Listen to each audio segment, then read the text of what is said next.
Welcome back to our channel! Today we're going to unbox our package from Micador, Australia. Also, I ordered reusable coloring dining placemat. This is called Oh My Mats. I first saw this when I was in Singapore. That time I was still pregnant, so I didn't think of buying this right away.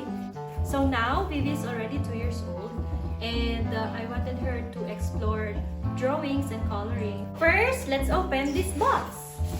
Are you excited? Excited! I can see him. I can see him. Which one? I can see him. Okay.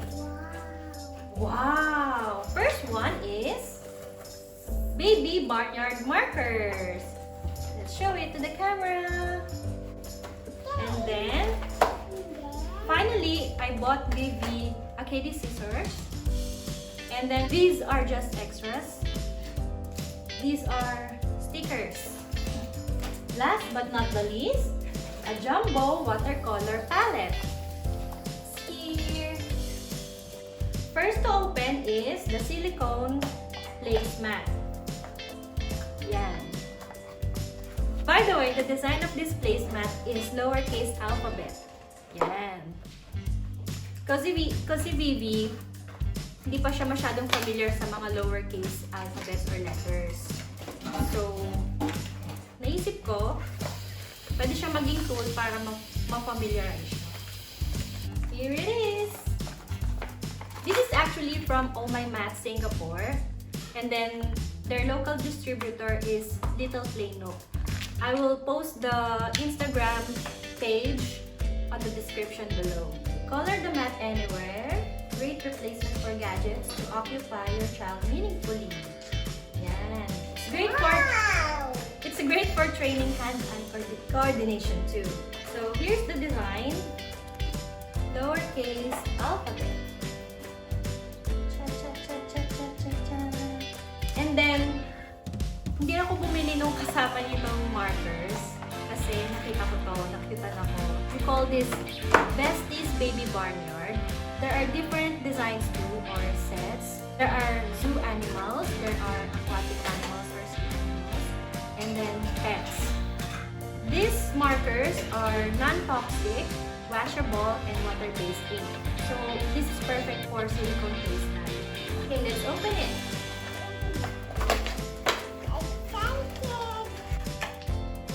Yay! It also comes with a set of stickers. This is a pig. This one is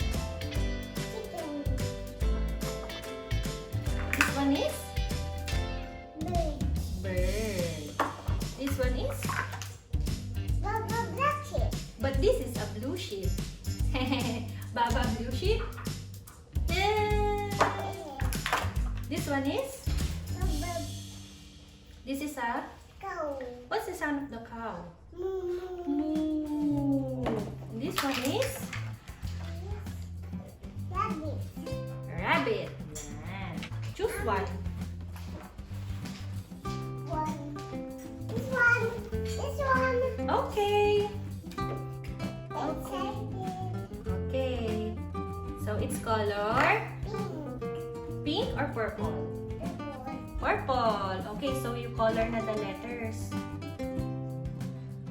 I like one. Brown. Okay. More pa. Oh, you like this one, oh? You color like this. Very, very light. This is duckling. It's color Blue. blue. Yeah. Color it na. Wow, it's letter D. Baby D. one is the rabbit. Let's see what color is the rabbit. Its color? Yellow. Yellow. Okay, let's use it in letter B. Next one is the cow. Cow. Its color? Red. Oh, red. Okay. You try to color it here. S. And For spider. very good. Next one is Baba. Let's Is this black? go And inside is color green. green. Little. Unicorn. Unicorn. Okay. Okay.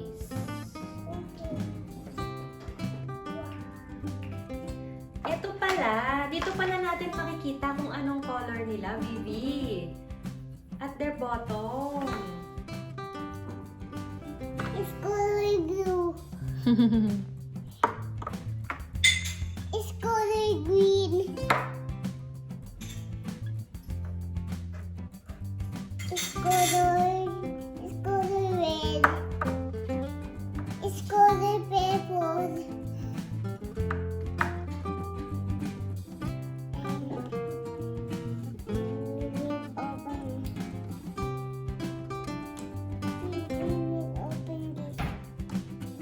This is color yellow.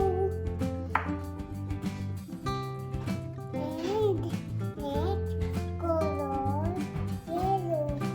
Hindi, mali ako pala eh. Color. Yun din to. This is color orange and yellow. Very good. We're going to test if mabubura nga yung paint, ay yung marker. Okay. Burahin. Okay, we're just using wet wipes. White. It's clean now. So it's easy to store as well. So we're just going to roll it like this. And then put it back to the box. Yeah. Let's open it. This is called Early Start Safety Scissors. Actually, nung una, si Vivi, pag gumagamit siya ng scissors, ganito lang. Paganyan lang. Tapos, para i-close niya, gaganyan niya ulit, and then, open niya ulit na ganyan. And then, nung isang araw, nakita ko na siya na nag-ganito. Open, close. Open, close. Okay, so this is a learning device now that makes scissors spring back to the open position. This one. This one. Okay, so let's try it now. How do you use scissors? So, Vivi is a righty. Right-handed si Vivi. Yan. Wow! Is it easy? Easy! This one. I like the blue one. Oh, really? Oh, you try na dito.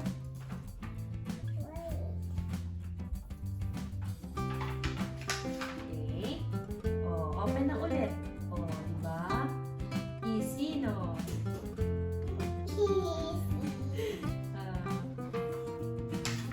Oopsies! Now, we're going to try without using this thing. Oh, di ba mahirap pag wala? Dapat may ganito. So, nahihirapan pa siya nang wala yung support. Kasi bago eh, hindi pa niya masyadong gamay.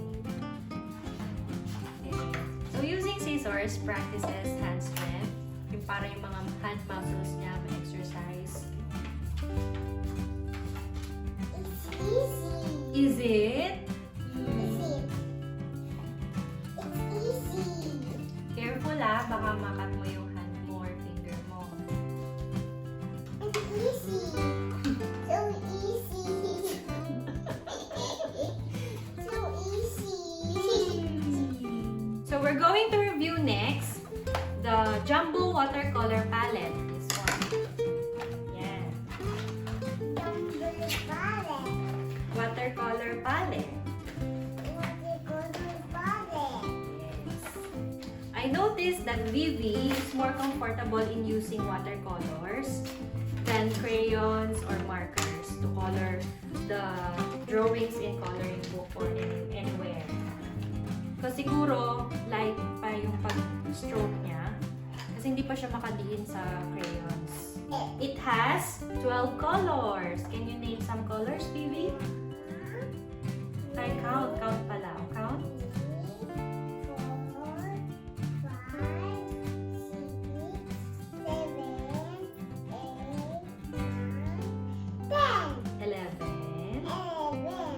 12.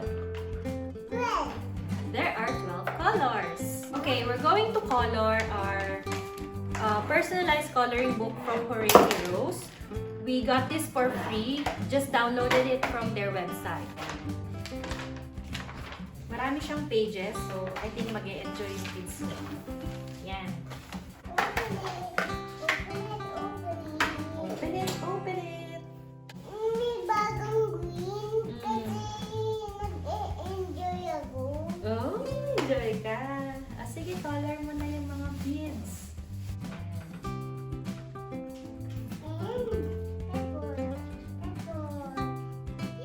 Nag-e-enjoy kasi ako.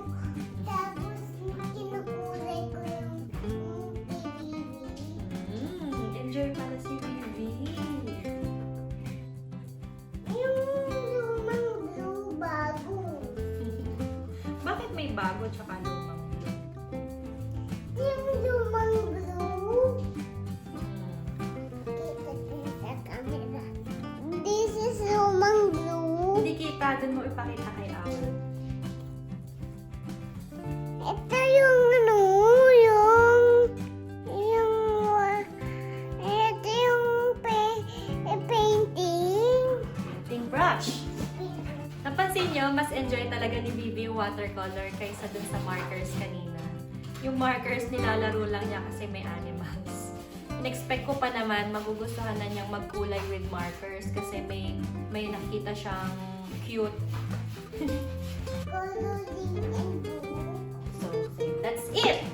See you again next time. Bye-bye. Bye-bye.